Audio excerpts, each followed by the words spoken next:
is meant to be is in reality something that's already done. How could I fail to see you're the best part of me? This battle's already won. While you were growing up, I just kept showing up. I never had a clue. So I just did my part, opened up my heart.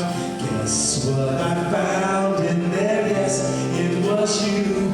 Oh, what in the world did I do to be blessed with a child like you? Yeah, what in the world did I do to be blessed with a child like you?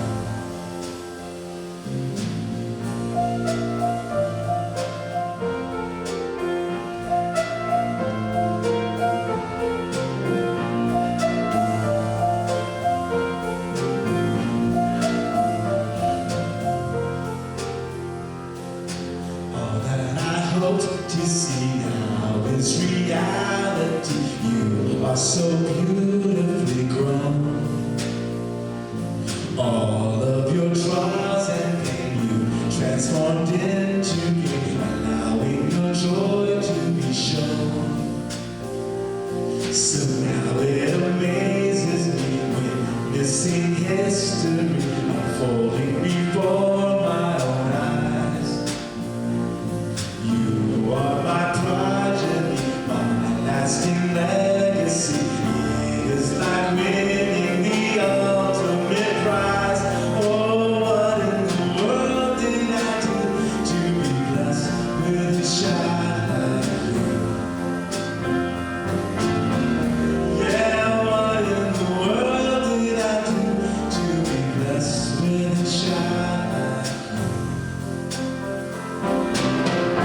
Why did I wait so long?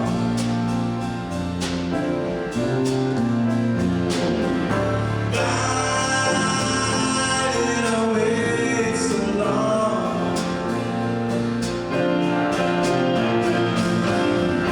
Why did I wait so long to tell you?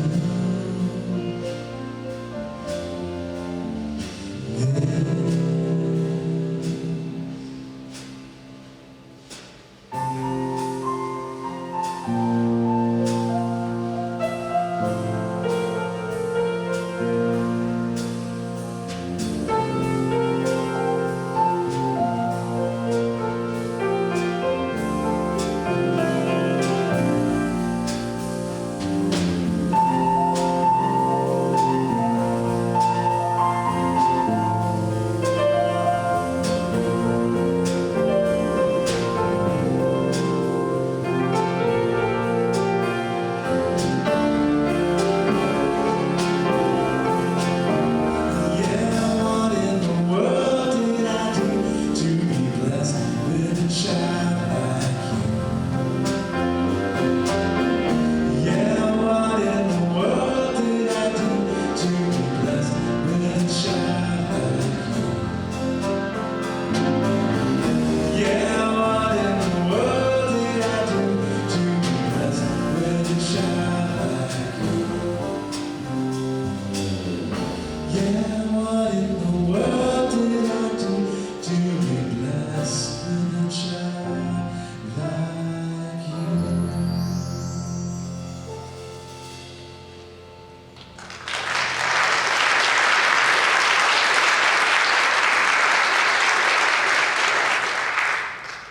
Thank you, Billy.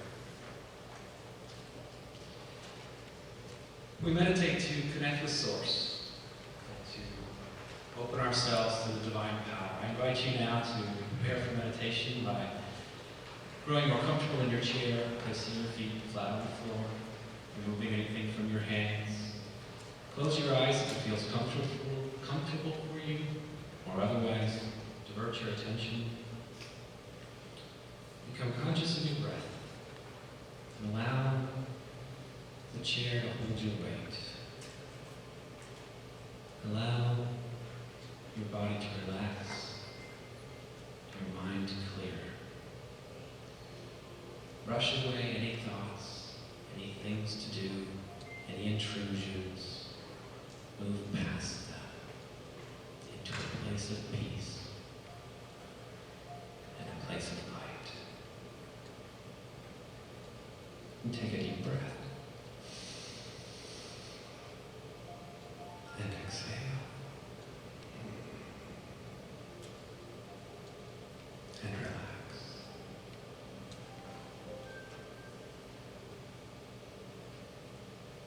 And take a deep breath.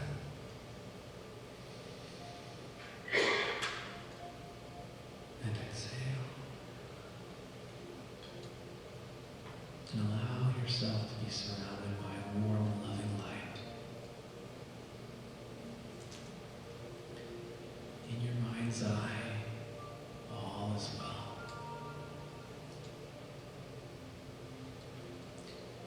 Manifest peace with your power. Manifest love. You are so powerful.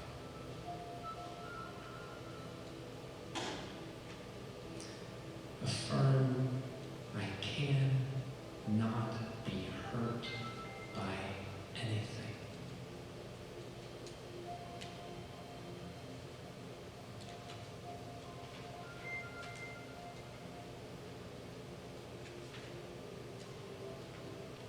I replace any little thought with love.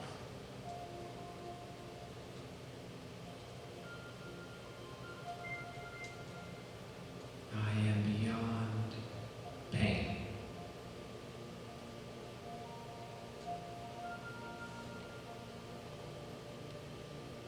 Only my own thoughts could hurt me.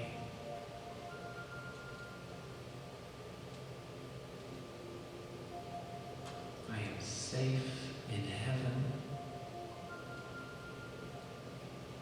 I cannot be attacked.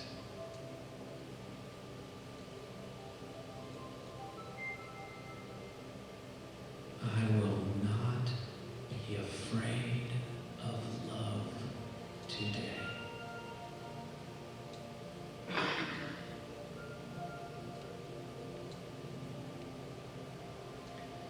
Father, your name is love, and so is mine.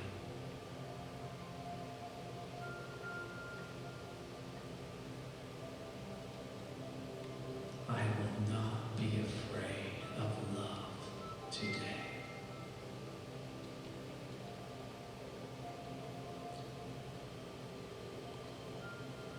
And there with us is Father.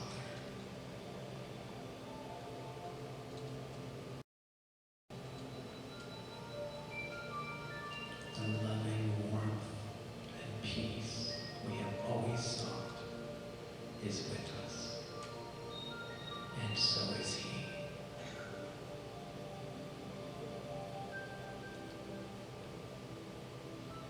And we go back, and He's there as a young man, as we never knew Him,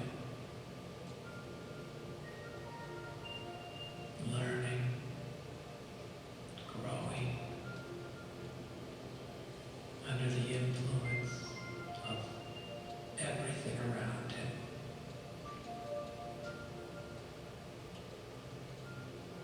And so too is the love and the peace. And we go back, and there He is as a young boy, as we never knew Him. Innocent, pure, divine, loved and deserving of love as all children are.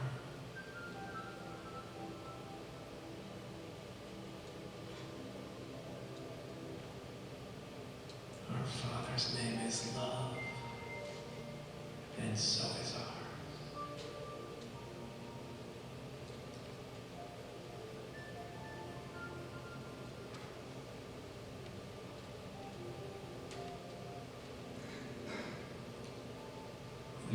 flow through us and to us.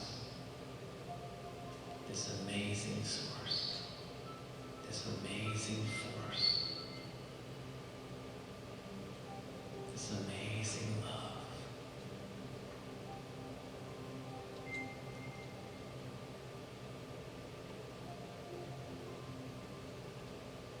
I will not be afraid of love today.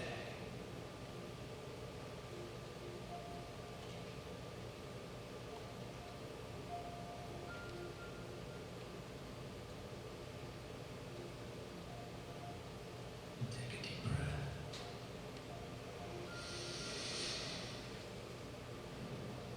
And let it out.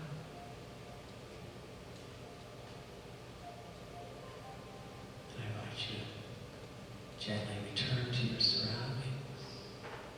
Be aware of the chair and the room and the music. Bring that love with you.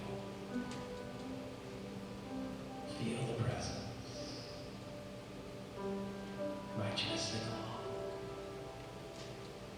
Surely the presence of God is in this place. I can feel God's mighty power and His grace. I can hear the rush of angels' wings. I see glory on each face. Surely the presence of the Lord is in this place.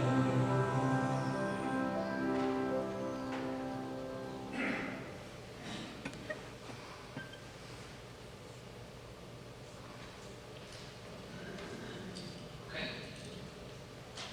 How do you feel? Good. No, really. How do you feel? Good. Good. I'm a father. I have 2 children, 2 girls, 13 and 9. The elder is named McKenna, and the younger is Hayden. You need to know that because I'll talk about them a little today. When my older daughter was born, my first child, it was, excuse me, it was in the evening. You've heard that story. And we did all the usual first 12-hour things, and we slept a little bit. And the next morning, because we were at home, I got up and I went out to my front door, and I opened it, and the newspaper was there. And I remember this as an extraordinarily profound moment in my life. Because somehow, the rest of the world did not understand that it was different. The paper still came. And most everyone, with the exception of my parents, went to work that day. And their lives went on. And I had to recognize that though something extraordinary had occurred, it was in fact just a part of something even more extraordinary and far bigger and far grander than my own scheme. The day that my wife was in labor at home, if you've heard that story, we actually received a phone call because someone wanted to buy our house, which was for sale at the time. And I had to say, could I call you tomorrow? We were due to move to the West Coast with a job that I was in, and we're in the process of selling our house at that exact time. And 3 weeks later, through a series of events, through what I think was my choice, although possibly aided by my bosses, I left that job. And so suddenly I had a new daughter, no house because we accepted the offer to sell our house, and no job. And I began to realize that this was going to be quite the journey. And I was just a little part of it. There were going to be lots of parts. I was going to have to find some balance. I was going to have to understand some of the basics, as well as some of the more complex parts of what this journey was. It is, in fact, and I've been a stay-at-home dad for 13 years now, the most exciting, interesting, and gratifying job there is. And whether or not you do it, whether or not you have chosen to do it as I do or not, I believe that you'll agree as a father or as a parent or even as a child, there's a lot to be learned every single day. The how you're going to do it comes in surprising ways. And when my daughter was 2 or 3 or small, toddler age, we used to go for bike rides. I had a trailer that I pulled behind the bike, and we would go to a place and get snow cone, which is my favorite thing. One time I was waiting in line and had left my daughter in the trailer, and she was kind of, she was looking out through the window, and we were kind of making faces at each other and doing that check-in type of stuff. And there were some young women in line behind me, teenagers maybe a little more, and they noticed it, that we were interacting, and said something about my daughter, who is, with the exception of your children, the cutest girl in the world. And so they were very appreciative of that. And then one of them said, "Wow, she really adores you." And I still remember that exact moment, because that was a big moment. Because what I realized, and what people ask me later was, how do you find fatherhood? What I find is that I've never been loved so much. I've never been so relied on, so trusted, so loved. And that is what led me to the responsibility of fatherhood. I coast along pretty good thanks to the universe and prosperity and the rest, and the responsibility of providing a home and providing meals and all of that, the weight of fatherhood. That's a different aspect, and I'm very fortunate there. But the weight of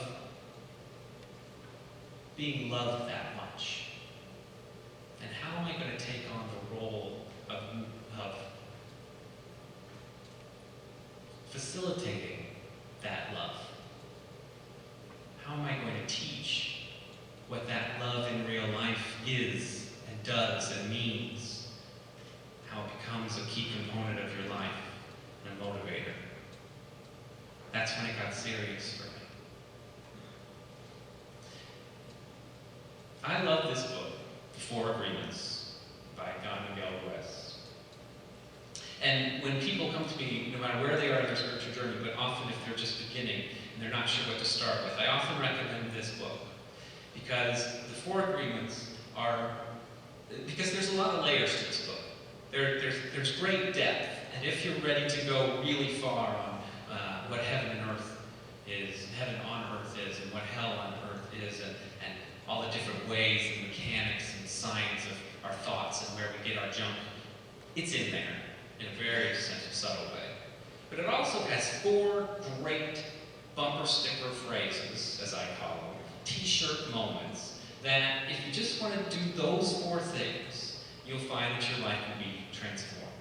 And so today, I've called this the 4 Agreements of Parenting.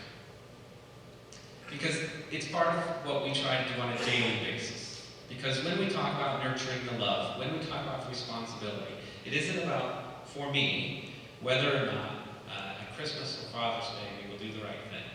It is about how will we structure love as a daily part of our lives, as what we do, about how we live. The first agreement, which is both divine and practical, is be impeccable with your word. And I love that he chose the word impeccable. And there's lots of layers to that word too. Talks about where it comes from, and it means not doing wrong by yourself. It means not saying things you don't really mean. It means not saying things that aren't really true. But I like the practical nature of that word. Say what you mean when you're a kid and when you're a parent. Really early on I learned, let me not ask questions I don't really want to know the answer to. Would you like to put your coat on so we can go? It's not a question. And if the child says no, and then you demand that they put their coat on, you have stripped your power and theirs. Because you have phrased something as something they can choose that they really can't. You have created an opportunity for them to be powerful, which they really don't have, and then you have yanked it away from them. And that might sound petty, but all we all really want to know, and especially as we're growing up, is that we have some ability to be in control of ourselves, to be true to ourselves, and in a sense to do what we want.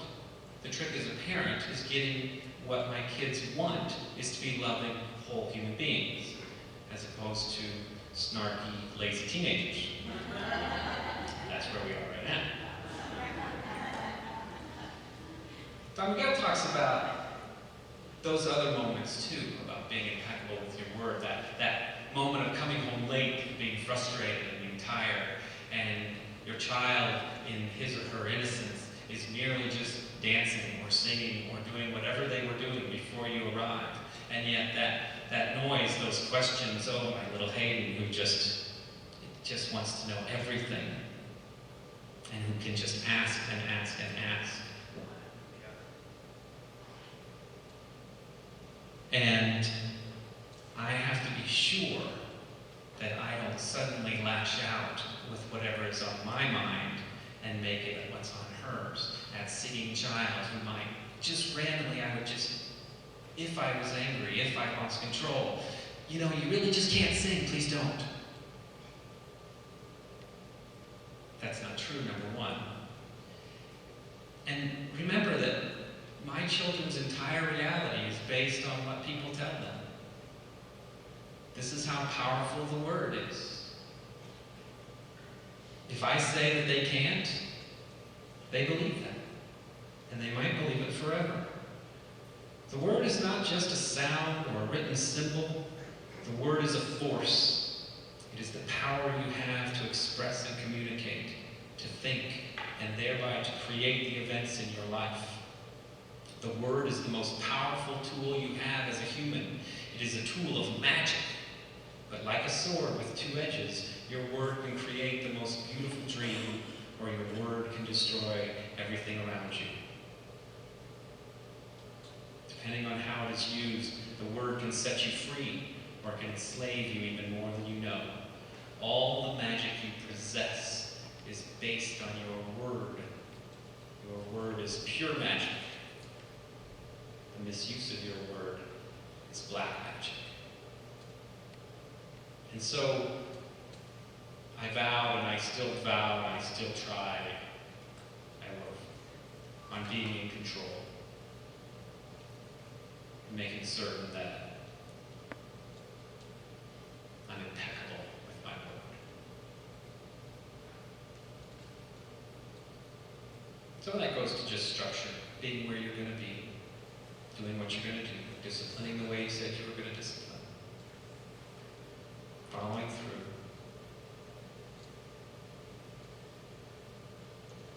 The second one is don't take anything personally.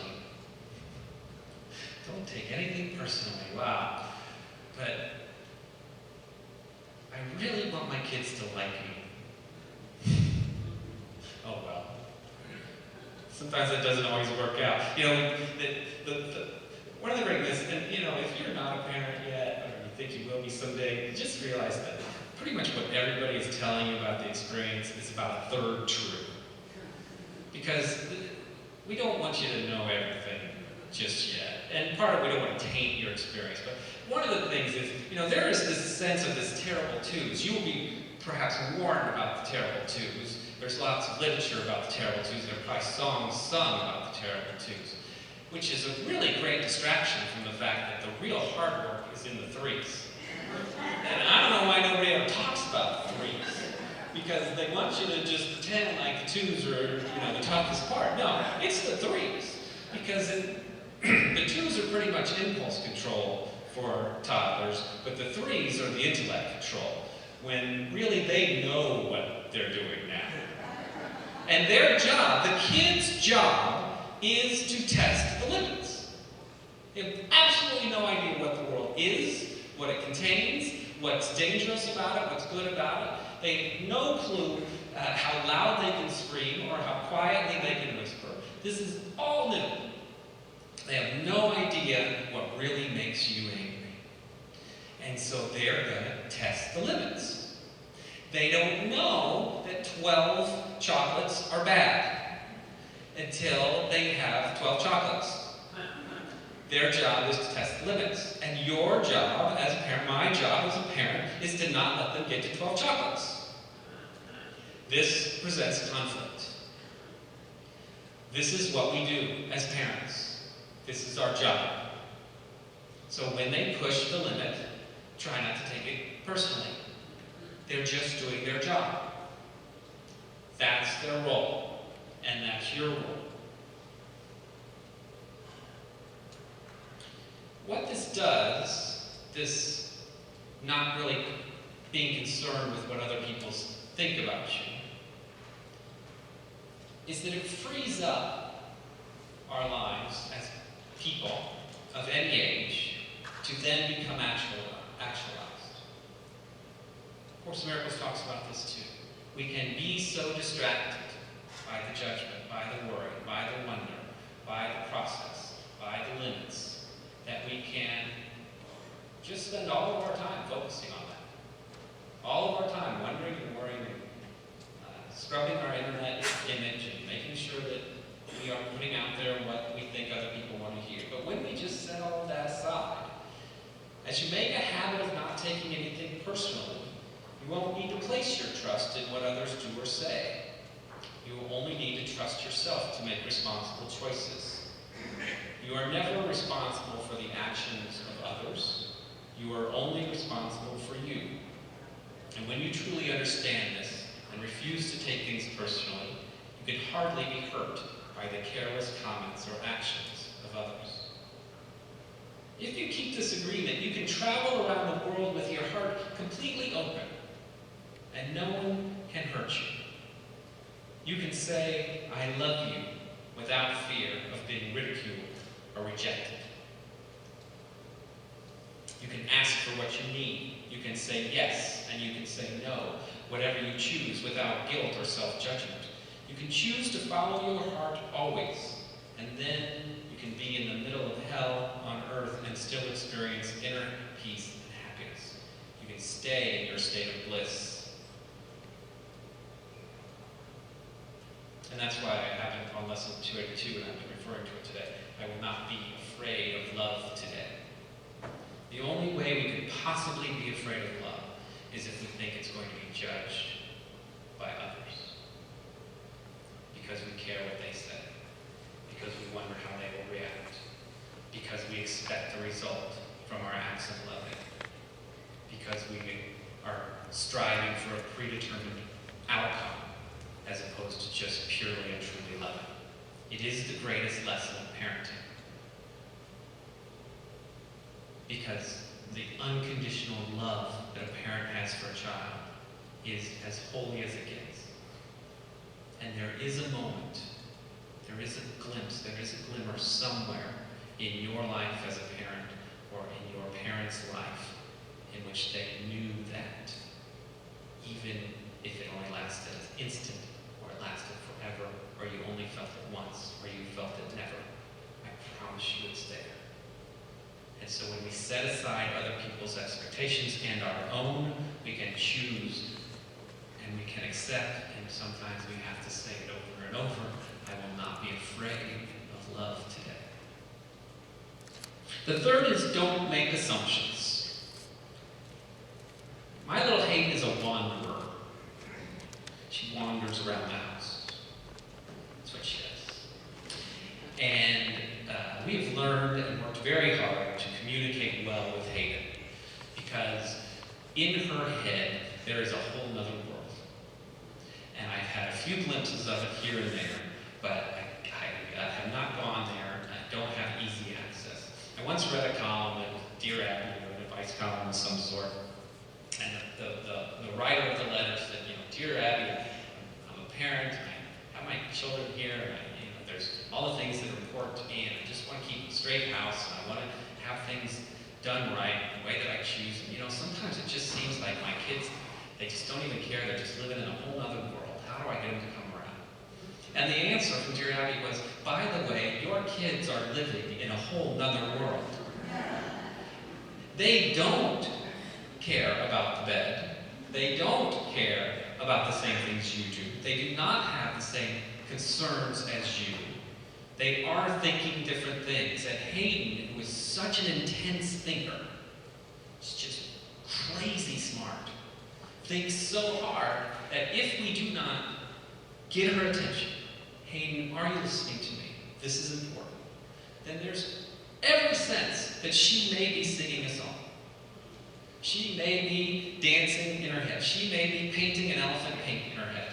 And if I don't respect her enough to communicate well with her and know that I have her attention, then I'm making assumptions that just frustrate the heck out of me.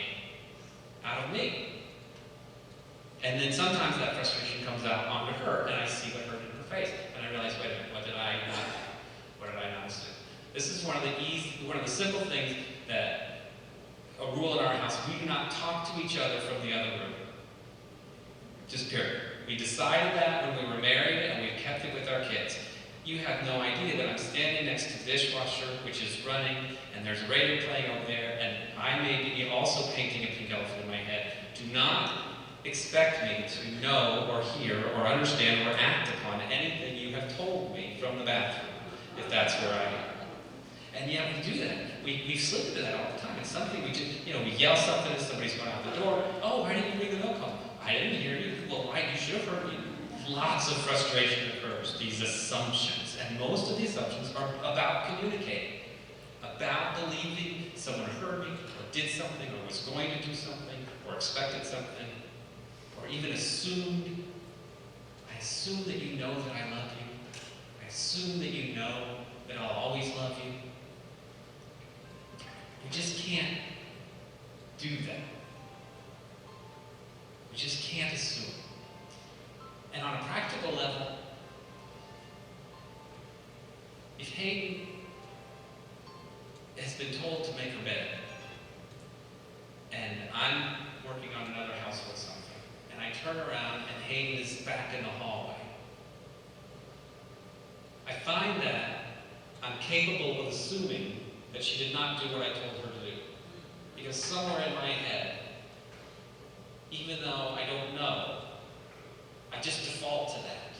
Sometimes in child raising, being a parent is getting over your worst assumptions. Bed making being a pretty trivial one. But still. And I am inclined to turn and say, Hayden, go make your bed for the second or third time. But I have made a huge assumption there. And if I don't walk over, and I've made a point of doing this, and look, and see that the bed is bigger on me, then I am denying her my trust and my respect and my expectation that she is in fact capable of doing what I've asked her to do.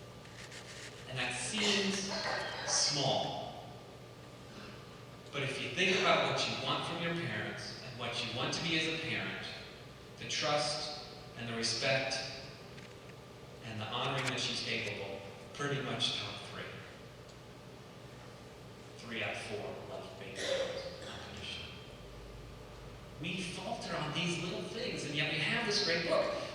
Don't make assumptions. Don't even make assumptions about whether or not she made the bed. And communication is the key. The way to keep yourself from making assumptions is to ask questions. Make sure communication is clear. If you don't understand, ask. And have the courage to ask questions until you are clear. Once you hear the answer, you will not have to make assumptions because you will know the truth. And also find a voice to ask for what you want. And the number 4th one is the number 4th. Number 4th one. The number D is do your best. Do your best.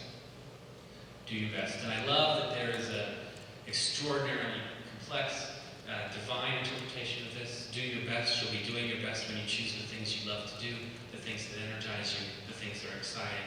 You'll do your best when you're in service of others. And frankly, that's kind of a preface of when I return in August. I do my 2-week deal back to back. I think I told you it's humbly entitled The Meaning of Life. We'll talk more about that struggle between that sense of being caught in responsibility and that desire to want to do your best all the time. And that struggle sometimes to think, well, this isn't what I would be choosing to do right now. And yet how to find the divine, but this is what I'm doing right now. And do your best in it no matter what. So there's that practical side of just do your best. Just do your best. As a parent, I just want to do my best. I want to remind you, as I kind of started to allude, well, let me do this first. And why do we want to do our best? Because you were born with the right to be happy. You were born with the right to love and to enjoy and share your life. You are alive, so take your life and enjoy it. Don't resist life passing through you, because that is God passing through you. We don't need to know or prove anything, just to be. To take a risk and enjoy your life is all that matters. Saying no when you want to say no, and yes when you want to say yes. You have the right to be you. You can only be you when you do your best. When you don't do your best, you're denying yourself that right. You don't need knowledge or great philosophical concepts. You don't need the acceptance of others. You express your own divinity by being alive and by loving yourself. It's an expression of God to say to another, hey, I love you. Just do our best. And we're trying. And there's nothing more potentially fear-mongering than being a parent and being concerned that maybe I won't do my best. And maybe there will be an outcome that I don't want. And maybe there will be pain and difficulty. Maybe there will be sadness. Maybe there will be sorrow.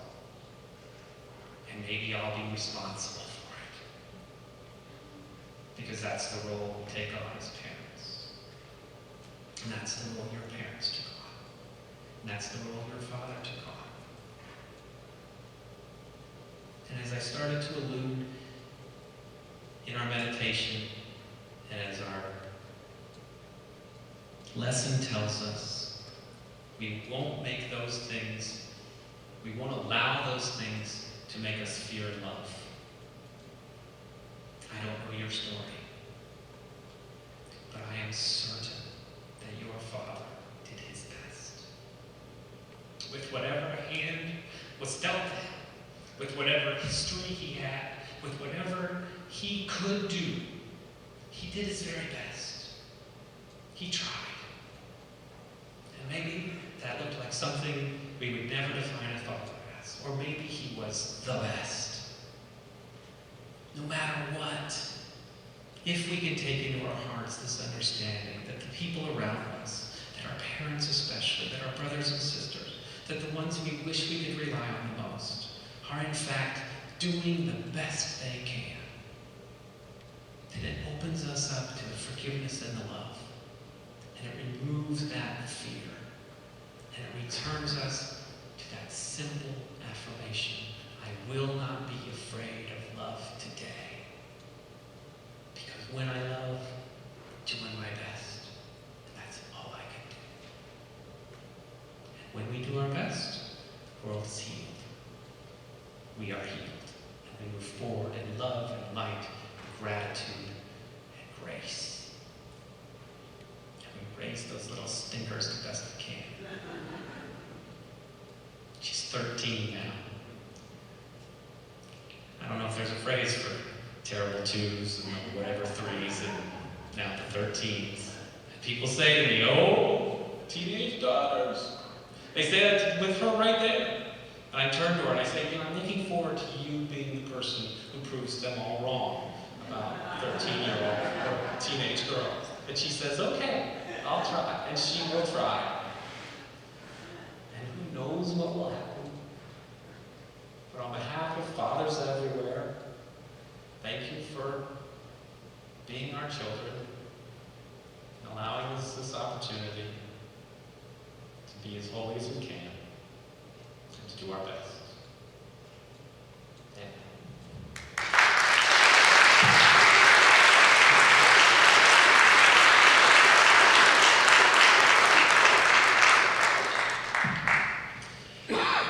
invite you to take your offering into your hand and to surround it with the loving and powerful energy that you are. I remind you to look through the bulletin and for your email and for all of the extraordinary activities that are happening in your congregation. And if I may, I'll say a little prayer and then we'll do our affirmation together. Mother, Father God, we thank you for these gifts. We open ourselves to them. We are not afraid of everything that can come to us. We have no fear of success, and we accept its rewards, both divine and earthly. We embrace them, we love them, we wrap them in our energy, and then we send them back out, knowing they will bless others and thus be multiplied, and in the great circle return back around to us and bless us again and again and again, for there is always enough. And together we say, divine love, moving in and through me, blesses and multiplies all that I give and all that I receive. Amen.